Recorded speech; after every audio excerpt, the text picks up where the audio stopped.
Pastor and author John Piper once said, "The infinitely self-sufficient God came into the world not to be assisted, but to be enjoyed." The truth is, God is God regardless of what we ever do or don't do. God is exactly who He is, with or without us. So you understand that God doesn't actually need us. He doesn't need our love. He doesn't need our affirmation or attention. He doesn't need our affection, our praise, our worship, or our devotion. Now listen, He wants all of that, but not because He needs all of that. He doesn't need any of that. The fact is, God needs nothing because He already is in and of Himself perfectly complete. There's no lack in Him.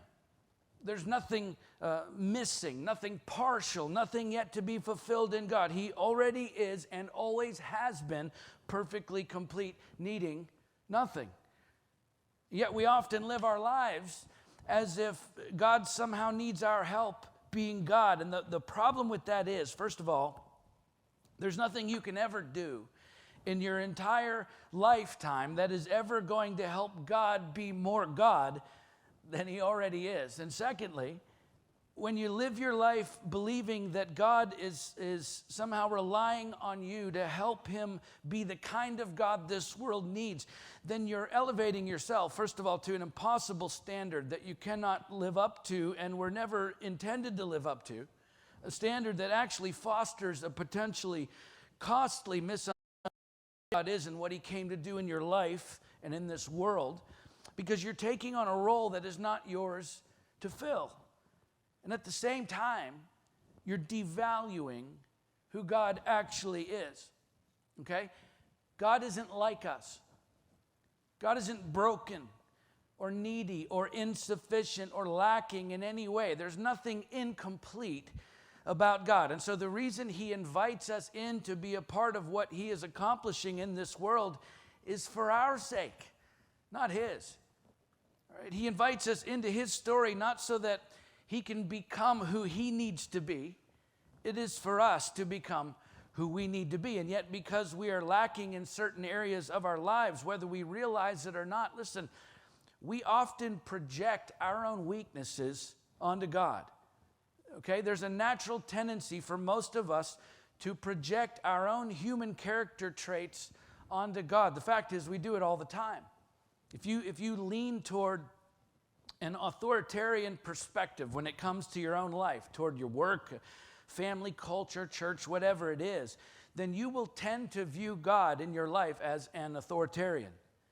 If you tend to have a more socially or morally liberal viewpoint toward a culture or humanity in general, then you will tend to view God as being more socially or morally liberal than other people do. People who carry anger around inside themselves all the time, if you ask them to describe God, whether they realize it or not, they will often describe to you a God who is angry. Okay? People who feel helpless, hopeless by definition, whether they mean to or not, they often view God as somehow unable to help them, which is exactly why they feel hopeless. Right? We can go on and on here. The fact of the matter is, people who believe in God tend to project their own human character traits onto God. Right? When's the last time you heard a highly liberal person describe God as being highly conservative? We don't do that. Or vice versa. How often do you hear socially or morally conservative people describing God as being socially or morally liberal? Right? Angry people typically don't describe God as being compassionate, benevolent, forgiving, and accepting. Why? Because they're angry, and so they think God must be angry too. We tend to project our own human character traits onto God, and it skews our perspective of Him and what He actually came to do. And ultimately, listen, if we're not careful, we can totally lose sight of the true essence of who God is, because when we project our own human nature onto Him, what we're doing is following something that is actually inferior to God, something far less than God. To be blunt, we're following a version of ourselves. And the danger in doing that is not only our own misunderstanding, of course, of who God is and what he came to do, but it's also in the fact that we're no longer pointing other people to God. We're pointing other people back to ourselves, whether we mean to or not. And nowhere is the danger of that more pronounced than in uncertain times, because when human beings are subjected to considerable amounts of pressure, whatever is inside of them is what comes out. If you squeeze an orange juice comes out, right? And if you squeeze a human being with enough pressure, whatever is inside of them is what comes out. And so if a person struggles with trusting God to the point they're full of fear, and you apply enough pressure to that person, then I'm telling you, what comes out is fear. If it's hopelessness, then hopelessness comes out. If it's anger, then anger comes out. And yet for those who truly see Jesus Christ as faithful, even when we're not, and all-sufficient, even though we're not, and the embodiment of perfect love, even if we're not, then when you apply pressure to that person, what comes out of them is faith, hope, and love, even in the middle of the most uncertain times, because that is what is inside of them. The love of Christ, the hope of Christ, and faith in Christ, no matter how uncertain times may be. And of course, I don't have to tell you that we're living in uncertain times right now. In fact, if you don't like what the experts are saying about the virus and the effects of the virus, no problem, because you can find any number of experts right now saying any number of contradictory things about it on any given day.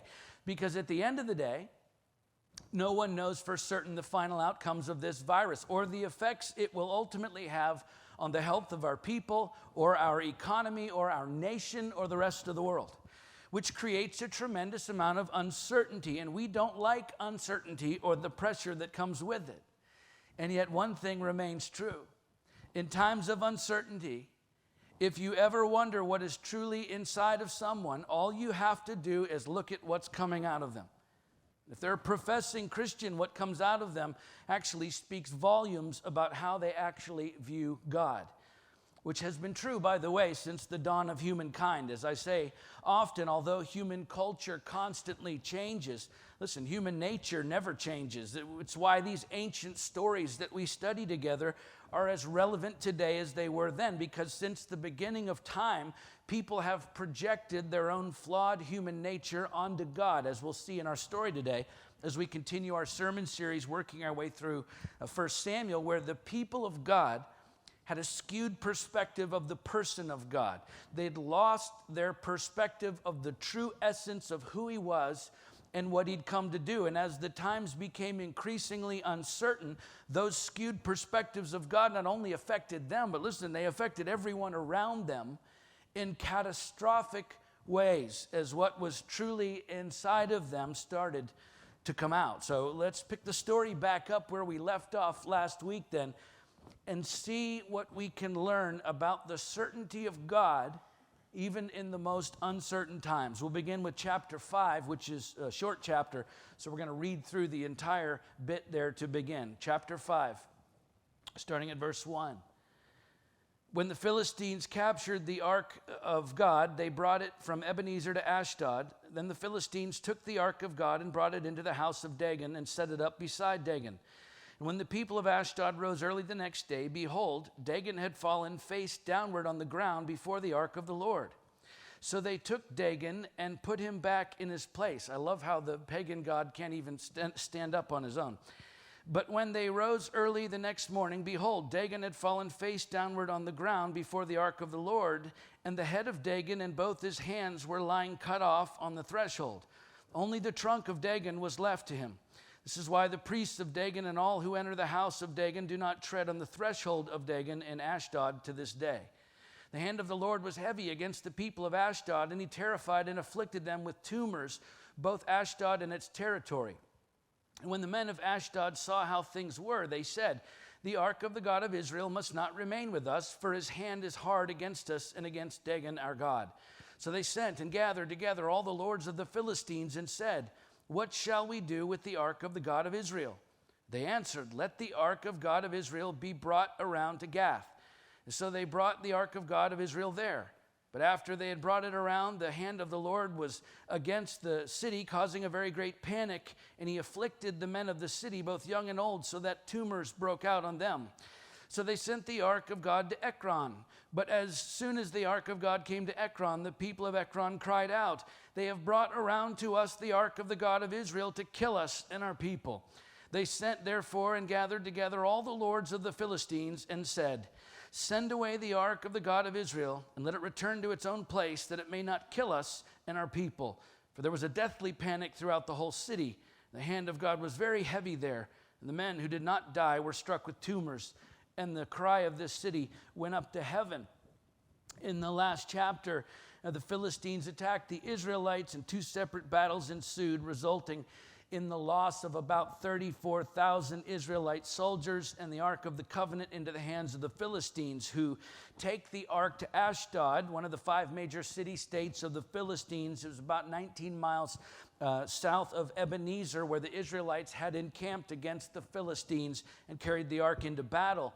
And in ancient warfare, when a nation's god was captured, the image of that god was typically placed in the temple of the conquering deity, which symbolized the defeat of that god's inferiority before the conquering god. So in this case, the Ark of the Covenant was taken into the temple of Dagon, who was the patron deity of the middle Euphrates region. It's described in inscriptions throughout Mesopotamia, by the way, dating all the way back to the 3rd millennium BC, a pagan god who was considered to be the father of Baal. And based on numerous ancient writings, including those of the 4th century historian Jerome, several references also in the Talmud, the central rabbinical text of Judaism, most scholars believe that the image of Dagon was that of a half fish, half man.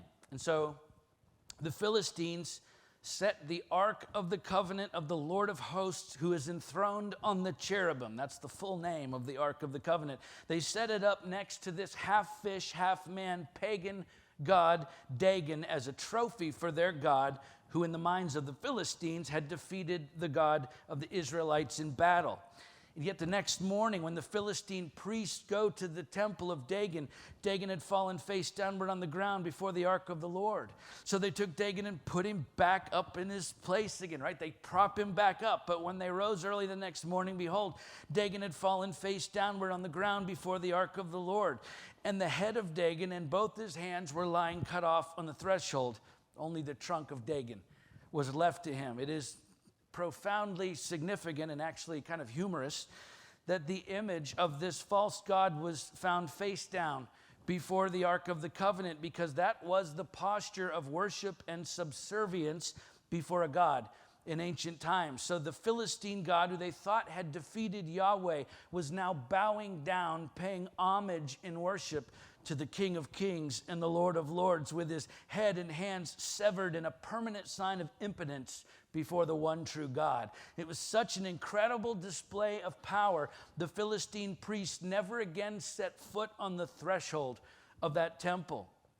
Yet for the Philistines, well, it gets even worse, as a terrifying plague strikes the people of Ashdod, who immediately recognize the one responsible for their plight. The ark of the God of Israel must not remain with us, they said, for his hand is hard against us and against Dagon, our God, as this plague rapidly spreads throughout the population, as they start treating the ark like a hot potato, passing it from one Philistine city to the next. And interestingly, as historians have studied numerous ancient writings that reference this plague, such as Josephus, the 1st century Jewish historian, who describes one of the symptoms of severe dysentery, but there are others that give us a lot more information about the types of tumors they were experiencing, along with a vast number of archaeological discoveries from the Philistine city of Ashdod, which are graphic. So I'm not going to describe them here, but it is widely held that this disease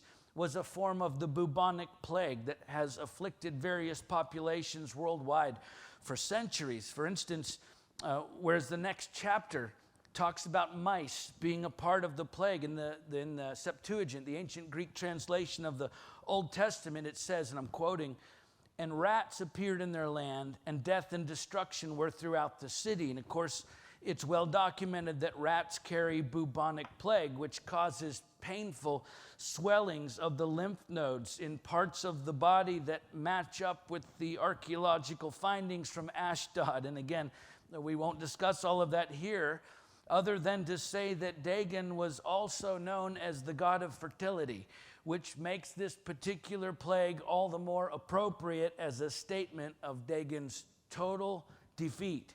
And we know the bubonic plague, by the way, has a 50% mortality rate, so it's no wonder the cry of the city went up to heaven. I'm sure that it did. And yet keep in mind, the entire time all of this was happening, as far as the Israelites were concerned, all was lost, because God was now being held helplessly captive by their enemies, no longer glorified as the one true God. Why? Because they were no longer able to glorify him.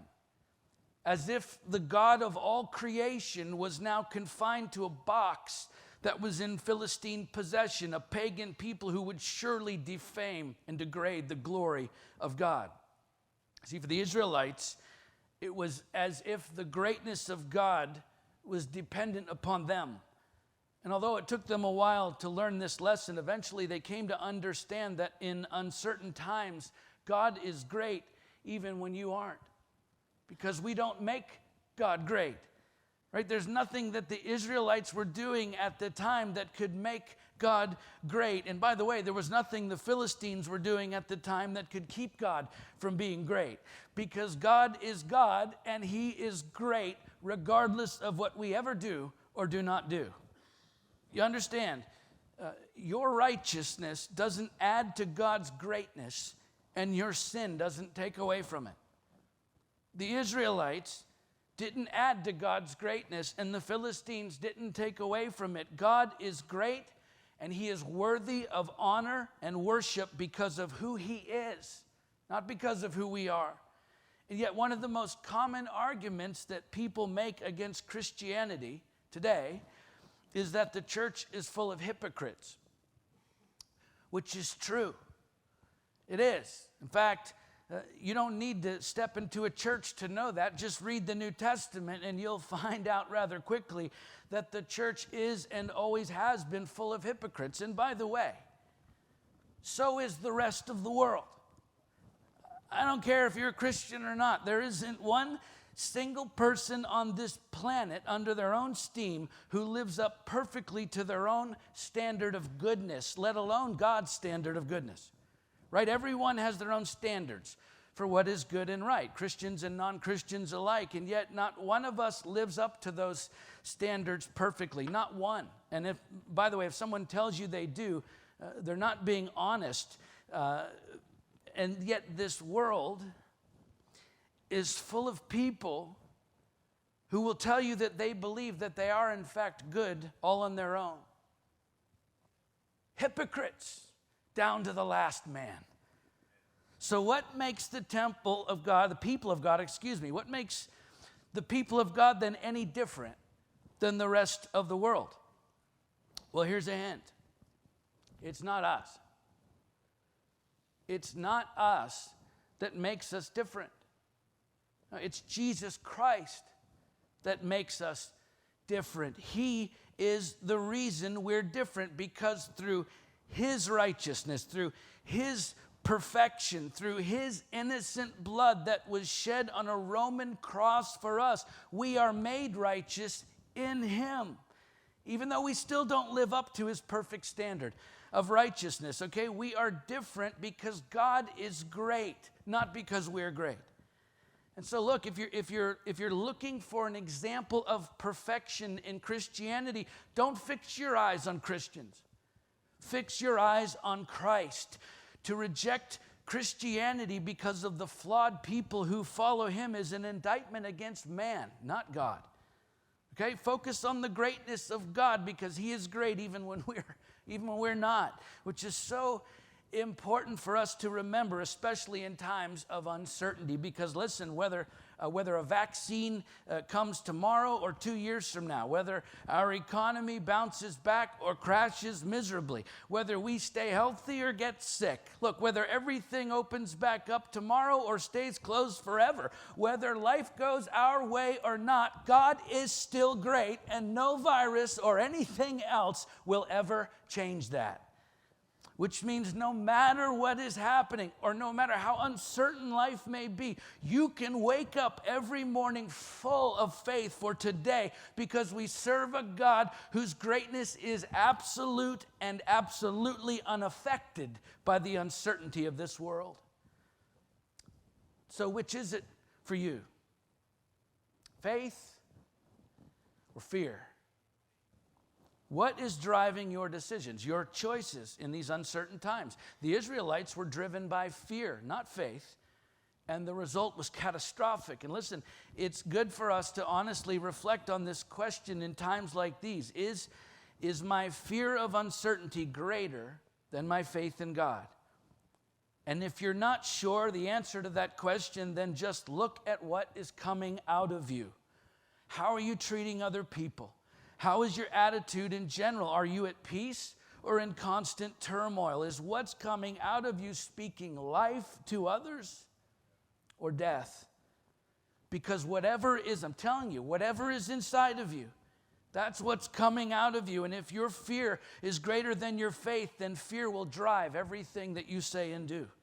Yet when talking about our faith as followers of Christ, the Apostle Paul said, "For God gave us a spirit not of fear, but of power and love and self-control." 2 Timothy 1:7. We all experience, okay? We all experience fear at times in our lives. That is an unavoidable part of the human condition. Just don't allow great fear to overshadow the greatness of God in your own heart and life. Pastor and author Craig Groeschel said, "Never let the presence of a storm cause you to doubt the presence of God." Let's keep reading. Chapter 6, verses 1 through 16. The ark of the Lord was in the country of the Philistines 7 months. And the Philistines called for the priests and the diviners and said, "What shall we do with the ark of the Lord? Tell us with what we shall send it to its place." And they said, "If you send away the ark of the God of Israel, do not send it empty, but by all means return to him a guilt offering. Then you will be healed, and it will be known to you why his hand does not turn away from you." And they said, "What is the guilt offering that we shall return to him?" They answered, 5 golden tumors and 5 golden mice, according to the number of the lords of the Philistines, for the same plague was on all of you and on your lords. So you must make images of your tumors and images of your mice that ravage the land, and give glory to the God of Israel. Perhaps he will lighten his hand from off you and your gods in your land. Why should you harden your hearts as the Egyptians and Pharaoh hardened their hearts? After he had dealt severely with them, did they not send the people away, and they departed? Now then, take and prepare a new cart and 2 milk cows on which there has never come a yoke, and yoke the cows to the cart, but take their calves home away from them. And take the ark of the Lord and place it on the cart, and put it in a box, and put in a box at its side the figures of gold, which you're returning to him as a guilt offering. Then send it off and let it go its way, and watch. If it goes up on the way to its own land, to Beth Shemesh, then it is he who has done us this great harm. But if not, then we shall know that it is not his hand that struck us. It happened to us by coincidence." The men did so, and took 2 milk cows and yoked them to the cart, and shut up their calves at home. And they put the ark of the Lord on the cart, and the box with the golden mice and the images of their tumors. And the cows went straight in the direction of Beth Shemesh, along one highway, lowing as they went. They turned neither to the right nor to the left, and the lords of the Philistines went after them as far as the border of Beth Shemesh. Now the people of Beth Shemesh were reaping their wheat harvest in the valley, and when they lifted up their eyes and saw the ark, they rejoiced to see it. The cart came into the field of Joshua of Beth Shemesh and stopped there. A great stone was there, and they split up the wood of the cart and offered the cows as a burnt offering to the Lord. And the Levites took down the ark of the Lord and the box that was beside it, in which were the golden figures, and set them upon the great stone. And the men of Beth Shemesh offered burnt offerings and sacrifices on that day to the Lord. And when the 5 lords of the Philistines saw it, they returned that day to Ekron. So after 7 months of death and destruction, the Philistines decide they've had enough, and try to figure out a way to get rid of the ark, even though they're not all in agreement that the ark is definitely the problem. So the priests and the diviners, who really don't know what to do either, decide to create a great experiment to hopefully either get rid of the ark or at least determine whether or not the ark is to blame for their plight. And so they instruct the leaders of each city to have images of the tumors and the rats made out of gold, really nice, to represent each Philistine ruler and each city-state that has been afflicted by the plague, and then to send them along with the ark back to the Israelites, which was not only a symbolic offering, by the way, it was also a very costly offering and a way for the Philistines, in their own words, to give glory to the God of Israel, ultimately acknowledging his lordship over them, his greatness, right? And so the way they decide to determine if this truly is the God of the Hebrews who's responsible for their suffering is to take 2 milk cows who had never had a yoke on them, which is to say 2 untrained cows, unaccustomed to pulling a cart or doing regular farm work. And just to be doubly sure, these were cows with young calves, which were taken away from their mothers back home to the Philistines, which meant these untrained cows would not only have to pull a farming cart down a foreign road into a foreign city where they've never been before without any guidance or assistance, but they would have to do so while resisting every maternal instinct within them to turn back toward the cries of their calves who needed them. The idea being that if the cows go straight to Israel, then the Israelites' God must be the Philistines' problem, because of the sheer unlikelihood that 2 untrained cows with young calves would pull off such a feat without any assistance, never having done anything like that before. And yet, of course, if the cows turn back to the calves or stop pulling altogether, then it must not be Israel's God causing all of their pain and suffering, and they can keep the ark. Okay, this was a giant experiment because they really didn't understand how to treat the Ark of the Covenant. And so the outcome of the experiment was completely dependent upon the plan of God to return the Ark to its people. This was God at work, not the Philistines, not the Israelites. That's exactly what happens as the cows ignore every natural instinct they have and walk straight toward Israel, lowing for their calves the whole way to Beth Shemesh, a Levitical city in the valley of Sorek, where the ark could be cared for, according to Numbers 3:31 and Deuteronomy 10:8 and Joshua 21:16. And it speaks volumes, not only to the Philistines, but eventually to the Israelites, and listen, hopefully to us as well. The fact that in uncertain times, God has a plan even when you don't. Okay, we think about life. We tend to think about our own individual lives and maybe even how they're connected to the lives of our family members and those friends in our immediate circle of influence or interaction. But I'm not sure how common it is when we think about life to think about how our lives individually are connected to and affecting the lives of people whom we haven't even met yet, or maybe even those we never will meet, at least this side of heaven, other people right all over the earth. And yet our lives, without question, are affecting the lives of other people far from our immediate circles of influence, people all around the world who we may never meet or know anything about, because God's plan for each one of our individual lives is a part of a much bigger plan, which happens to be connected to the lives of the rest of his people all around the earth. Every single follower of Jesus Christ is a part of his body, his church, which is, of course, all over the world, which means the story that is your life is a part of a much larger story. So look, you will never be able to fully understand God's plan for your life outside of understanding his plan for this world, because the two are inseparable. They're inextricably linked for all of eternity. And so it is exceedingly important that we not only understand and accept that fact, but that we live our lives with a great sense of conviction that every part of our lives, our choices, our decisions, our approach to and handling of circumstances, our attitudes and treatment of other people, especially in uncertain times. It is exceedingly important that we understand that all of that has a ripple effect that reverberates throughout the rest of the body of Christ, the worldwide body of believers, both now and far into the future.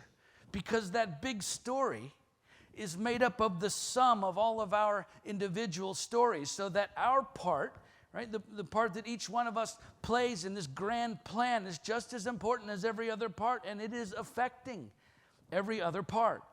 You see, this was one of the problems for the Israelites. They only thought about themselves and their plan for themselves and their plan for God, which of course turned out to be no plan at all. Fortunately for them and for us, God had a plan. And I say fortunately for us because what God was doing in and for his people all the way back then is still affecting his people today. And yet I can't tell you how many times in my own life I've fallen in love with my own plan. And then I tried to convince God that it was not only a really good plan, but it was the best plan for all involved. The problem is, just as with the Israelites, as good as our plan may seem to us, it will never measure up to or get us where we need to be like God's plan will. And yet, as utterly deficient, second rate as our plans will always be compared to God's plan, I'm telling you, letting go of our own plans for this life in deference to his is one of the very hardest things you will ever do in your lifetime. The fact is, listen, the single greatest threat to God's plan being realized in your life is your plan. You hear me? The single greatest threat to God's plan being realized in your life is your plan. Why? Because our plan always focuses on us first.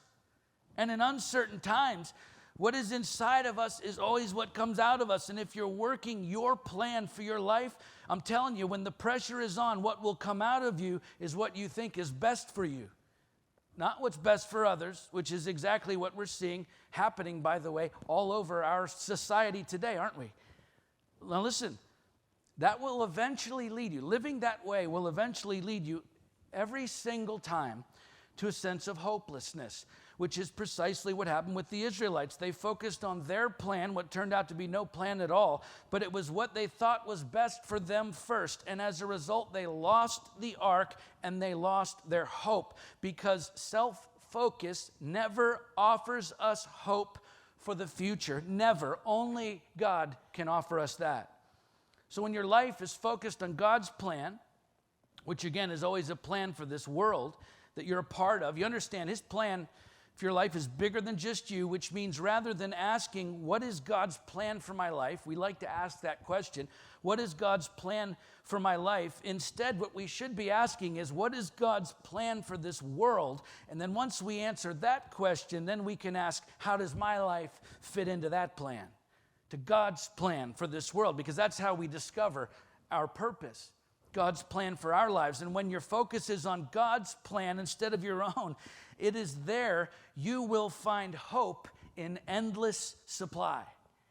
Which means when the pressures of life come, and we all know they do, even with all of our flaws and all of our mistakes, what comes out of you is hope for today and hope for the future, because that's God's plan for his people.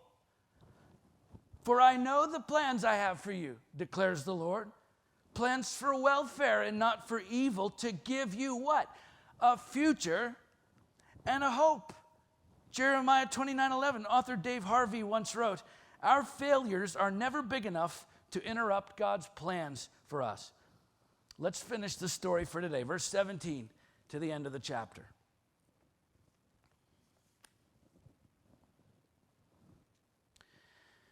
These are the golden tumors that the Philistines returned as a guilt offering to the Lord. One for Ashdod, one for Gaza, one for Ashkelon, one for Gath, and one for Ekron. And the golden mice, according to the number of all the cities of the Philistines belonging to the 5 lords both fortified cities and unwalled villages. The great stone beside which they set down the ark of the Lord is a witness to this day in the field of Joshua of Beth-Shemesh. And he struck some of the men of Beth-Shemesh because they looked upon the ark of the Lord. He struck 70 men of them, and the people mourned because the Lord had struck the people with a great blow. And then the men of Beth-Shemesh said, "Who is able to stand before the Lord, this holy God? And to whom shall he go up away from us?" So they sent messengers to the inhabitants of Kiriath-Jearim, saying, "The Philistines have returned the ark of the Lord. Come down and take it up to you." So the ark is returned to the Israelites at Beth-Shemesh, and yet it brings with it not blessing, but terror to the local population, with most of the ancient Hebrew manuscripts describing the ark as having struck of the people 70 men. I'm quoting.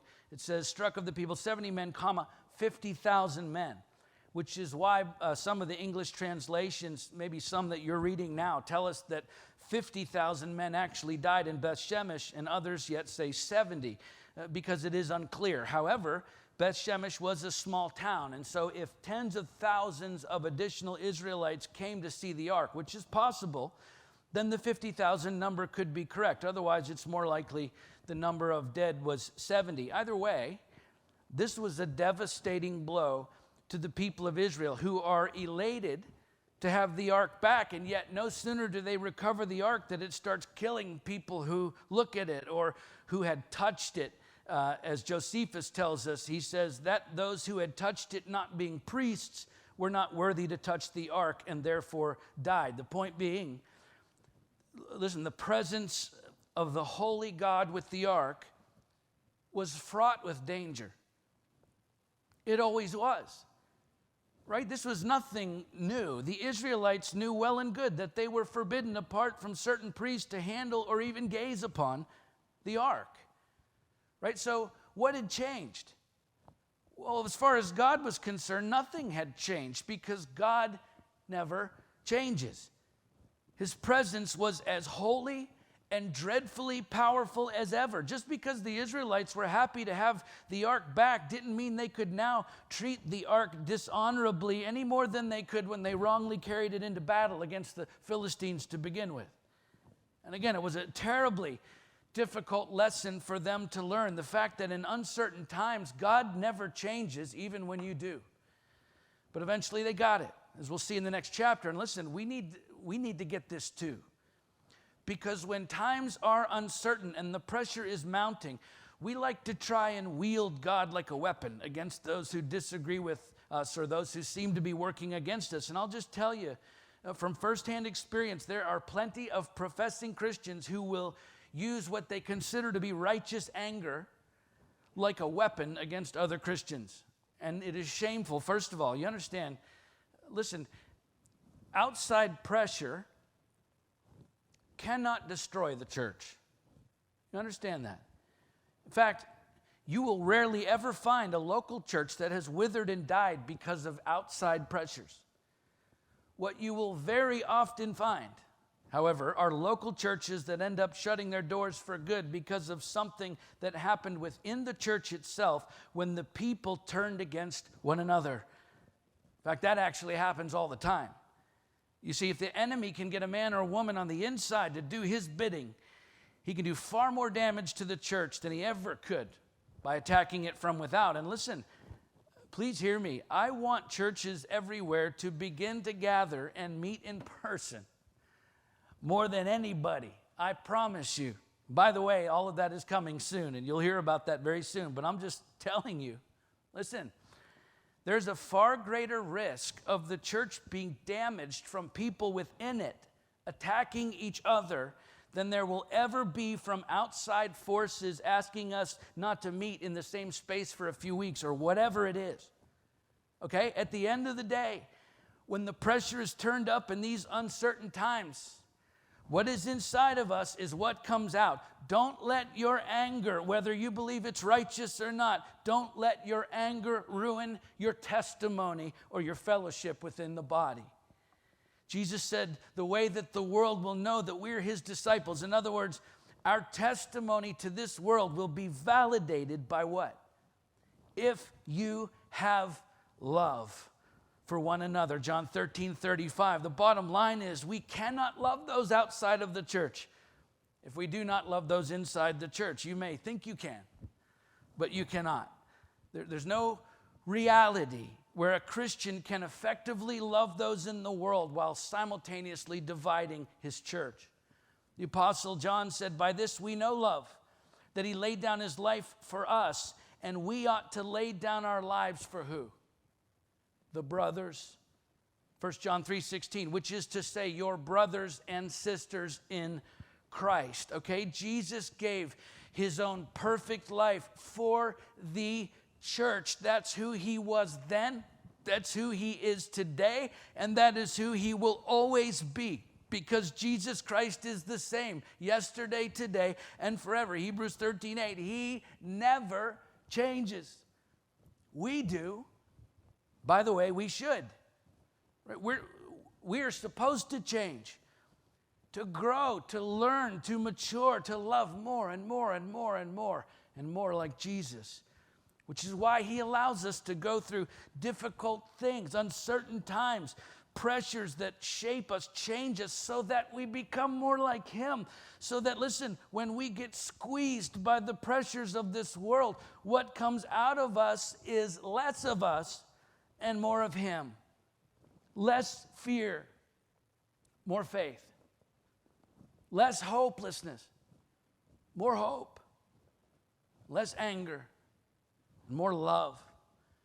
Pastor Jason Wing said, God may be more interested in changing us through suffering than to remove us from it. Okay? Obviously, we're living in uncertain times, and it is most often in those times of great uncertainty that whatever is inside of us starts to come out. And the question today is, what is coming out of you right now? When people talk to you, when they hear what you have to say, when they see what you're doing, the influence you're having, the message you're sending, the way you're living, do they see faith? Do they see hope? Do they see love? Or do they see fear, hopelessness, and anger? Because listen, God isn't afraid for you. He doesn't think you're hopeless, and he isn't angry with you. And so instead of projecting all of our flaws onto him, why don't we instead just receive all of his gifts inside of us? Faith, hope, and love. So that in uncertain times, when the pressure's on and the world is watching, what comes out of us is Jesus. Let's pray.